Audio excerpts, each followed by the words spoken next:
The Chinese Question and Trump Supporters by Riki Rei. This article deals with China and the majority of the Chinese collectively. Certainly not every single person of Chinese extraction is bad, just as not as every Negro is bad. When one meets an ethnic Chinese in a Western society, it may be fair to judge him or her on the individual basis, just as one judges an individual Negro.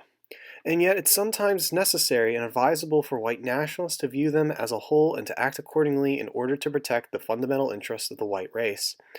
Following a recent article on the popular alt-right site, The Daily Stormer, entitled President Trump in China, which was reposted from another alt-right site, Occidental Dissent, I feel compelled by my conscience and conviction as a staunch National Socialist and advocate for white nationalism to say something in order to correct a grievously misguided, wrong-headed, and perhaps fatal error of many white nationalists in the West in their understanding, or misunderstanding, of China and the Chinese national collective mentality. I have lived in China for a long time as a college instructor, teaching English and Japanese, with no intention of showing off, but rather to demonstrate my actual contempt and credibility as a veteran China watcher. I state that I can speak and write Chinese fluently and possess expert knowledge of Chinese history, politics, and culture, from ancient times up into the modern era.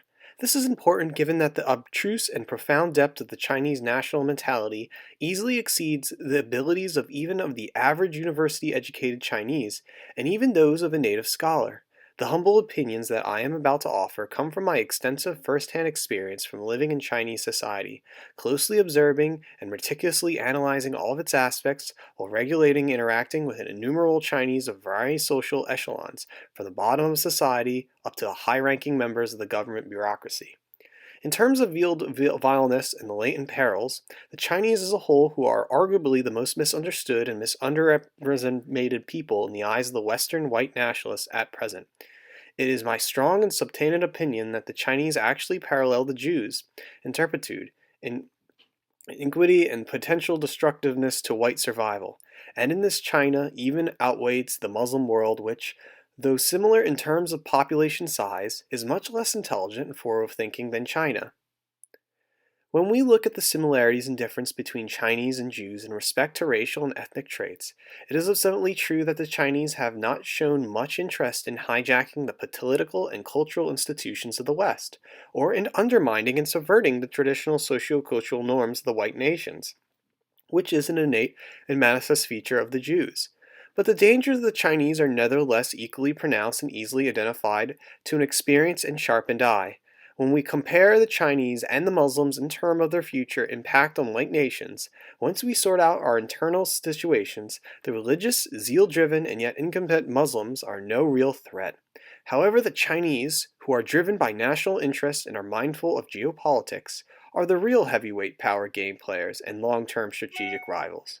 Therefore, China will be a larger and more serious threat to the white race than the Muslim world. It is correct to observe that China ranks second in terms of its potential harmfulness and danger to the white race and white civilization only after Jewry.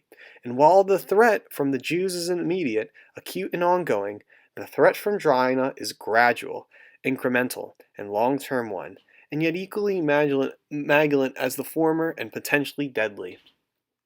Like Jews, Chinese are obsessed with monetary and material gains and will stop at nothing to make dirty money at the expense of the general health and order of those host societies in which they choose to live. They have actually gone to live in nearly every country in the world, including, but not limited to, the Western nations en masses as immigrants, settling down with no intention of ever leaving, and then they begin immediately building their separate and enclosed overseas communities. Then they bring their families and relatives over and exploit this goodwill of the native populations, which they benefit from, but nevertheless they soon start crying out, alleging that they are being oppressed and discriminated against, like the Jews. After they feel they are numerous and rich enough, they buy political influence by bribing corrupt politicians. And if they become a majority in certain areas, they will immediately start colonizing the adjacent areas, and even assimilating them through their new financial clout and or sheer numbers. Witness the fate of the originally non-Chinese territories of Tibet, Inner Mongolia, and eastern Turkestan. As a group, The Chinese are infamous for their two cardinal and strikingly national characteristics in the eyes of any neutral or honest observer. That is, those not taking bribes from Beijing and those who are not panda-hugging leftist liberals, namely habitual dishonesty and maidency, a preciously few honest and morally virtuous elements notwithstanding. The Chinese are a people who cast blame and gloat upon the deceived rather than the deceiving. They are incredibly ruthless, vicious, avaricious, spiteful, rancorous, and vengeful by nature, and exceedingly deceitful, resourceful, cunning, intriguing, unscrupulous, disingenuous, and duplicitous in pursuing both their collective and individual interest. They are undoubtedly one of the most corrupt and corruptible peoples on earth. Besides these sinister features of Chinese immigrants, which have persisted for quite some time, a new circumstance which makes China and the Chinese all the more menacing and horrifying is related to the very nature of the current Chinese regime, which is headed by its pig-headed and fleshy-faced dictator Xi, as well as the increasingly close and coordinated ties between the Chinese regime and the overseas Chinese. It is a glaring fact that the Chinese regime now pushes a hard-line comfortably policy, not only with its neighbors such as Taiwan, Vietnam, the Philippines, and Japan, but also with the United States. This is backed by the beefy war chest it has amassed through absolutely dishonest, unfair, and predatory free trade with the rest of the world, most especially in the United States and Europe. It has also obtained advanced military hardware and technologies through the theft and industrial espionage from the West over the past 3 decades, aided and abetted by traitorous and greedy Western politicians and business elites. All of these enormous advantages are now being used to bully, browbeat, and coerce other nations. Needless to say, their increasingly hostile overtones against the West are being used to inflict direct, dire, and disastrous costs upon white nations.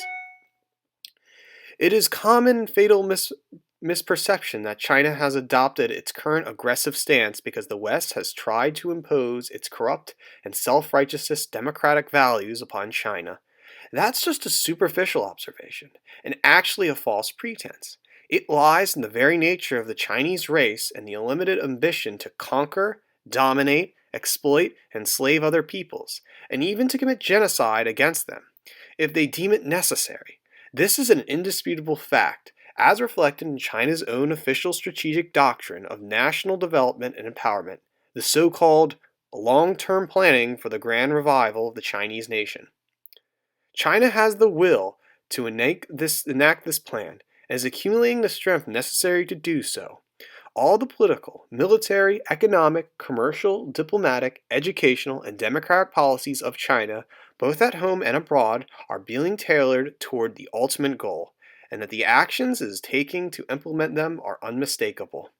Mark my words, even giving a friendly, non-interventionist Western leader such as Mr. Trump, whose policy is not to criticize China regarding its human rights issues and to refrain from meddling in its internal affairs, China will yet continue along this path and towards its preeminent goal of global dominance, instantly and relentlessly. It will continue to talk out of both sides of its mouth in order to deceive the naive West about its true intentions before it reckons it has become strong enough for a final showdown. Its ultimate purpose is nothing short of becoming the unrivaled masters of the globe, trampling all over other nations under its feet. China knows that the white race will be its primary obstacle in achieving this, and must be either subdued and replaced, or, if necessary, wiped out.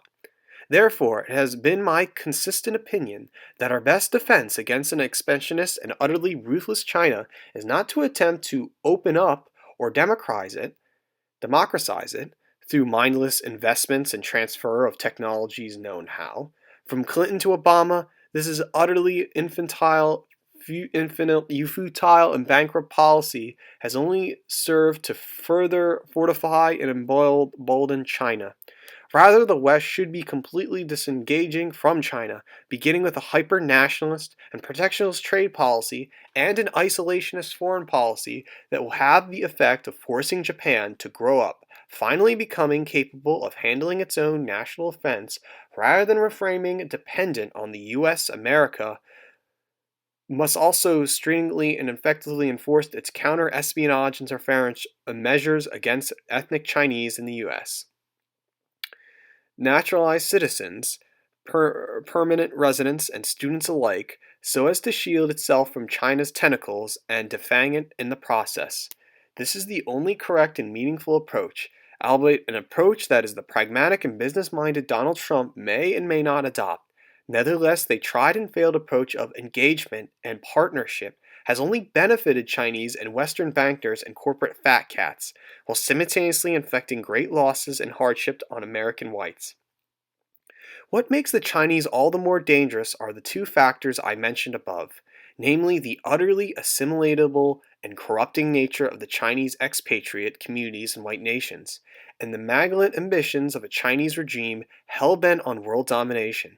The Chinese expats are one of the most, if not the most, stubborn and skillfully resistant to assimilation communities of all, and tend to, obstinately stick to their own ethically, social culturally, environmentally harmful, discordant, and polluting ways of living even when they are in the other people's societies. In terms of acting as a fifth column for their homeland, the Chinese and its diaspora certainly rival and perhaps exceed the diaspora Jews and their relationship with Israel. Given the rapid ascendancy and increasingly saber-rattling of the mainland, the tendency of the overseas Chinese is to answer the call of the motherland and work in lockstep with its orders. It is certain that once China issues orders to its people in the US, Europe, and Japan to rise in masses when it is ready to act deceivingly, they will serve as saboteurs, spies, subverters, and foot soldiers. It is also an constable fact that China has been working with international Jewry hand in glove for decades in order to further their joint objective of compromising, taking down, and eventually finishing off the white race and Western civilization. The Chinese and the Jews, both being races of shrewd and unscrupulous merchants, have long admired the felt affections for each other. And please don't forget that China is still officially a Marxist-Leninist country, where communist ideology is indoctrinated into its citizens at school, from kindergarten through college. The Chinese leadership certainly knows that these mind poisons originated from the Jews, but nevertheless continue to uphold Marxism and enforce it in every aspect of the socio-cultural life in China. Doesn't this fact speak volumes about this consciously symbiotic relationship between China and world Jewry? Jews have long since chosen China as a new partner and future host to be exploited after the downfall of whites has been achieved. Of course, this will likely lead to a new rivalry between them for the leadership of the planet, but for the moment they are willing to put this aside, given the greater threat they both face. We are talking about a people who have no qualms about lying, stealing, and cheating in order to reach the top. To them, the ends always justify the means, much like the Jews and perhaps even more so. Quote, hide sharp claws in velvet claws, and hides one light under a bushel, build one's strength, and bide one's time, unquote, are ancient mottos of the Chinese born out of wisdom forged and distilled throughout a millennium of Chinese cutthroat internal and external struggles for power and control.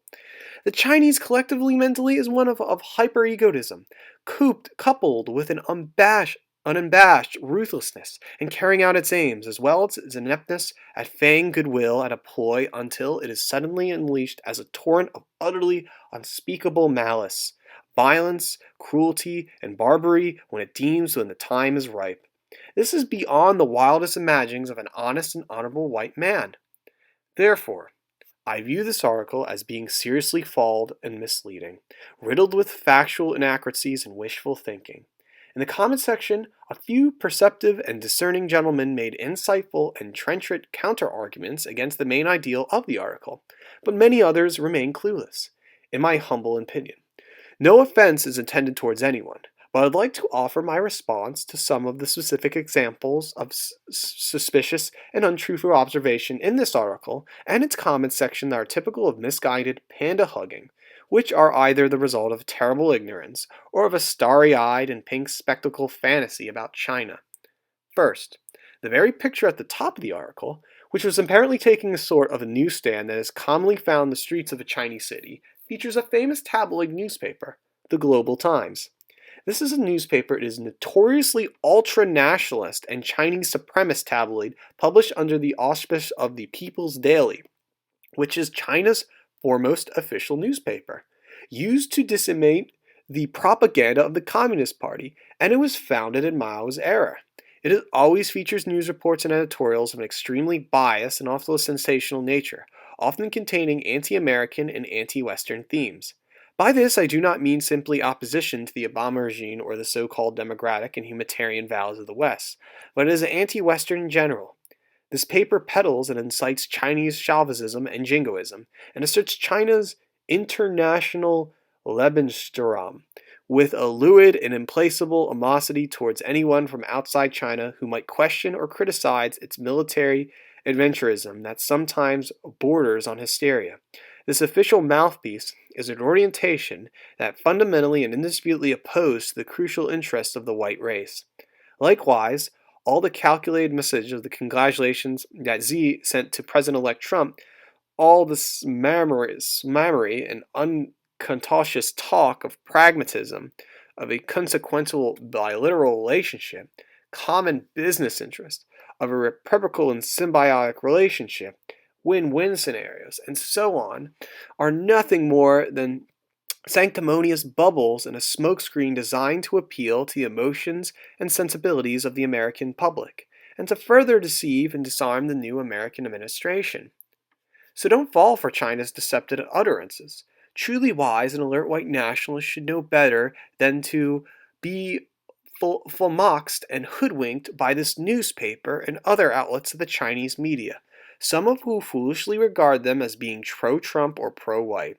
It is very important to point out that while the Chinese are extremely and unabashedly racist and view matters on the basis of race when it comes to their internal affairs, the majority of Han people dominate every aspect of the political, economic, and cultural life of the country. Their attitudes towards the Western nations is determined strictly in national and geopolitical terms, in respect of how it will affect their grand design for global hegemony. Hence, bear in mind that China views the whole white world as nothing more than a stumbling block along the road of its own agenda, with the American nation and its white core as their main target. Liberalism, as has been preached at them by Obama, Hillary, and others, is seen as merely a prickly and annoying detail in Chinese eyes. White nationalists may not want to find fault with China or interfere with its hegemonic intentions in Asia and the Pacific, but China never rests from seeking every possible means to infiltrate, undermine, weaken, and harm the white nations politically, culturally, economically, military, and demographically. White people all over the world need to take a clear and steer-minded approach to China and all its deceitful and flattering propaganda, most especially when they adopt the spurious, friendly, conspiratorial, and sympathetic tone to our cause. It's all subterfuge and intended to serve their own aims of eventually defeating and replacing the white race.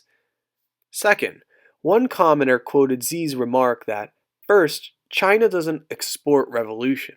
Second, China doesn't export hunger and poverty. And third, China doesn't come and cause you headaches. What more is there to be said? Unquote. Were these words of Xi honest and sincere? No, they were not. All three are bloody lies, all lies, nothing but lies, and quite juvenile lies indeed. All of them are relevant to the interests of the white race. Too obviously so, the other not so obvious and yet related, as we shall see. China does not indeed happily openly export communist ideology and props up Maoist rebels in Nepal and northern India with arms and finance.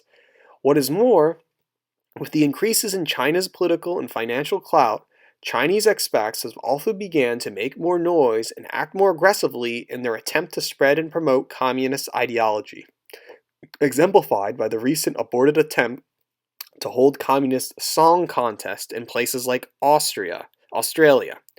This has not yet reached the levels of fomenting full-on revolutions in foreign lands, but the early signs of unrest being brewed are visible. This will eventually emerge as a sort of Chinese version of the jihadist movement.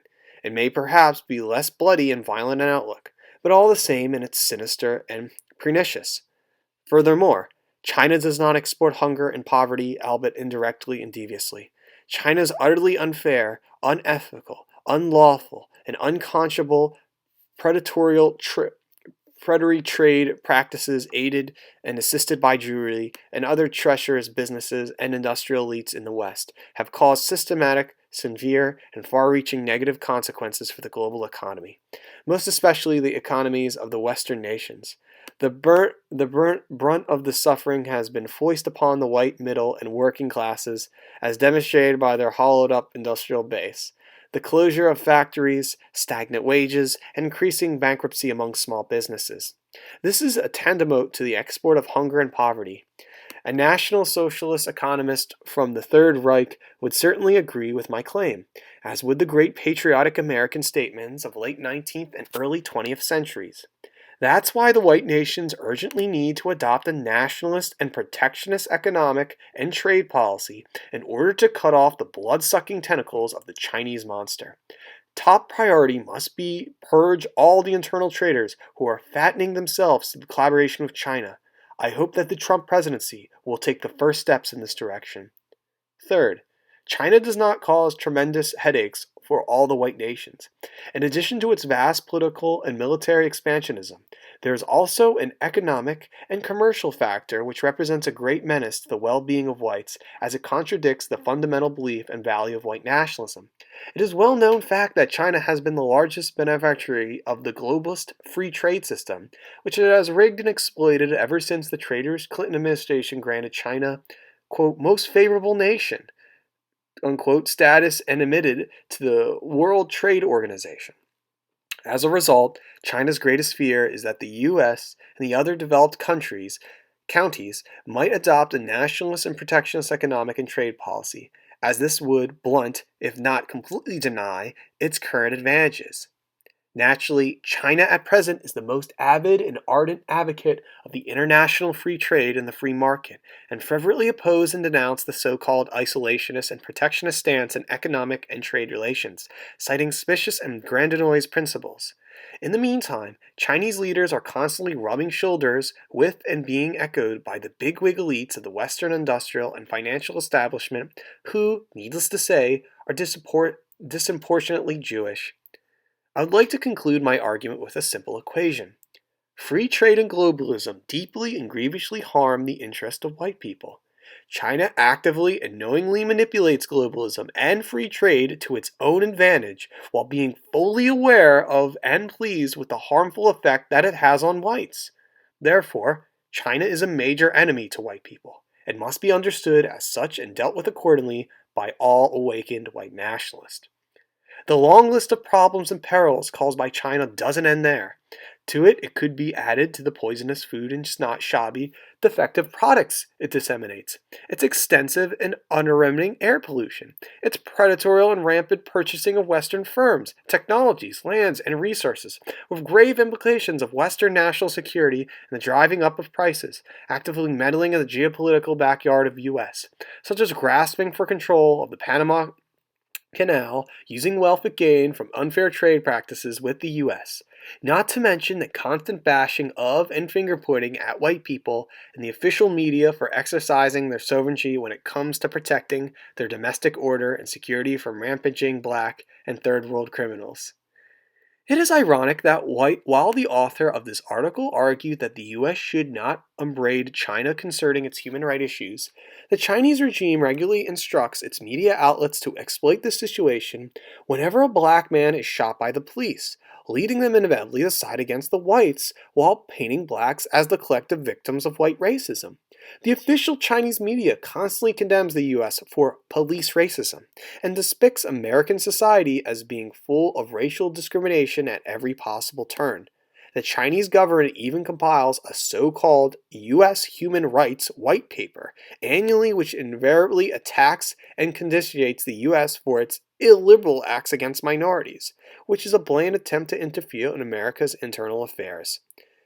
It is also ironic to observe that while the author of this article claims for the U.S. to stay out of China's sphere of influence, such as in East Asia and Western Pacific regions, China does not extend the same courtesy of the U.S. Mr. Trump announced that he will withdraw from the TPP agreement immediately after he takes office, much to China's chagrin.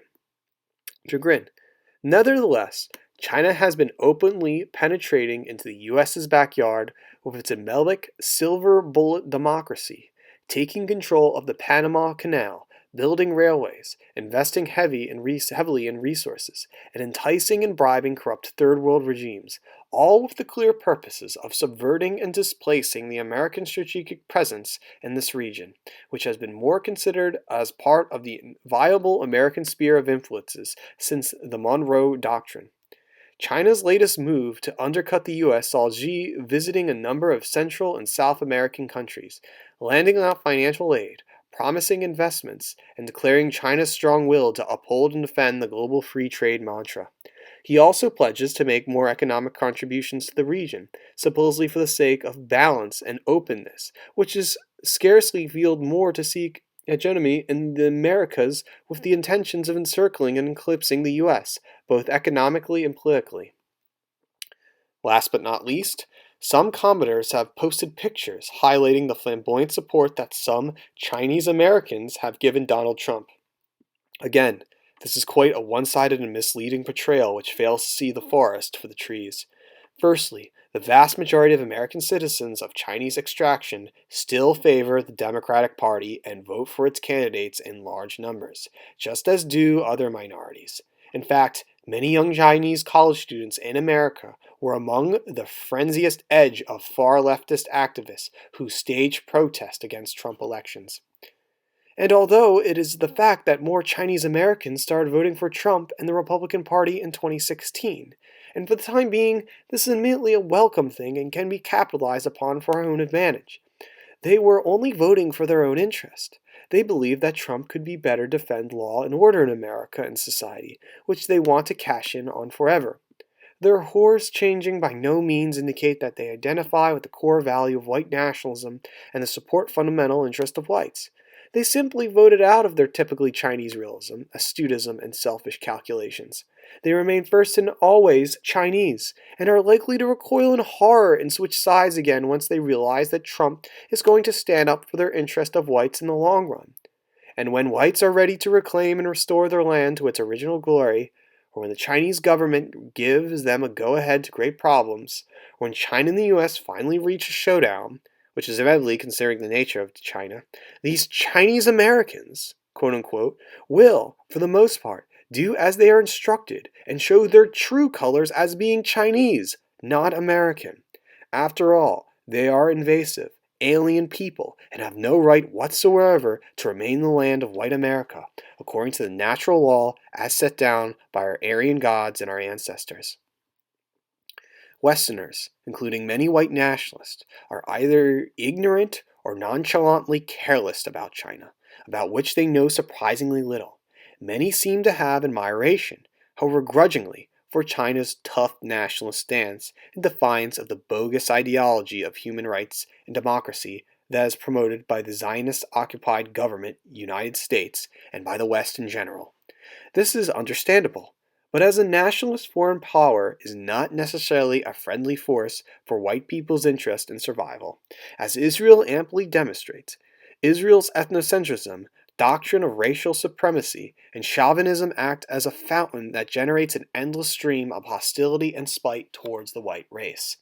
While China may not hate whites on the same racial and religious grounds as Jewry does, its vast global ambitions, coupled by an equally supremacist ethnic egotism, derived as it is from a twisted need for vengeance based on the humiliations it has experienced in the past, drives an irresistible and collective national urge to defeat and conquer the West.